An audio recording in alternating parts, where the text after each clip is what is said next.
deepest.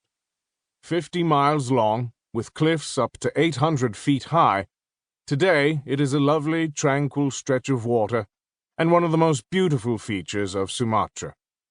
Sediment from the eruption also formed the picturesque island of Samosir in its center, now a favorite holiday resort. Santorini. Another of today's tourist paradises is Santorini, a small ring of volcanic islands in the Aegean Sea, about 125 miles from the Greek mainland, famous for the spectacular sunsets that can be seen across its circular bay. The bay is actually the rim of a crater, created by a catastrophic volcanic explosion about 3,500 years ago. In those days, Santorini was a single island, 10 miles in diameter, rising nearly a mile high to a handsomely symmetrical mountain peak. Along with Crete, it formed one of the ancient world's greatest civilizations, dominating the eastern Mediterranean for a millennium and a half during the Bronze Age. The Minoans who lived there were a cultured and sophisticated people who loved sculpture, paintings, and jewelry, and had houses with hot and cold running water, toilets, and bathrooms. One dreadful day, their pleasant existence was rudely interrupted by an earthquake.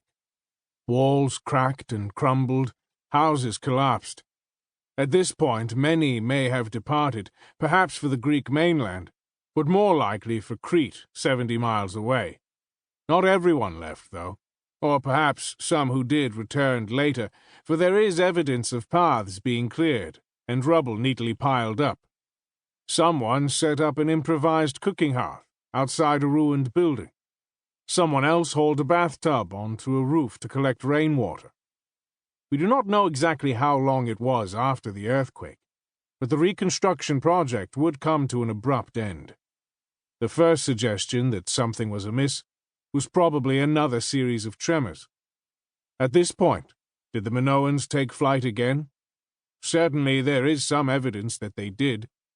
When the archaeologists discovered their houses, there were few signs of human remains or of gold, silver, or other valuables, while household utensils and supplies were found in basement storerooms.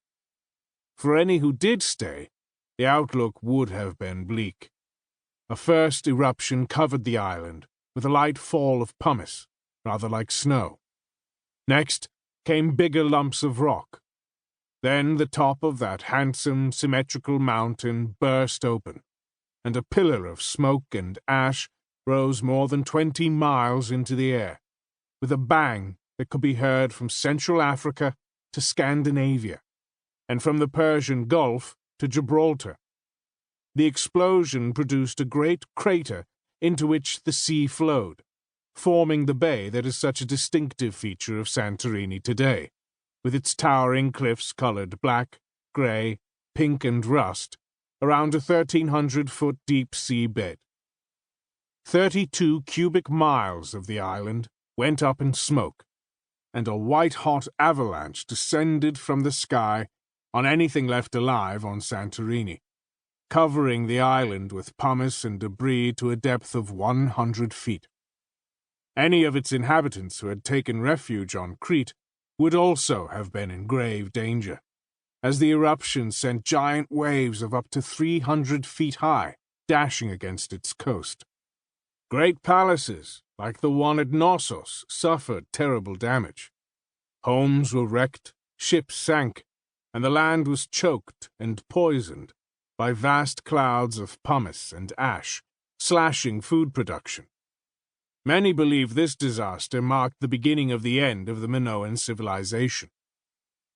It was one of the most powerful eruptions of all time, perhaps second only to Mount Tambora during the last 5,000 years.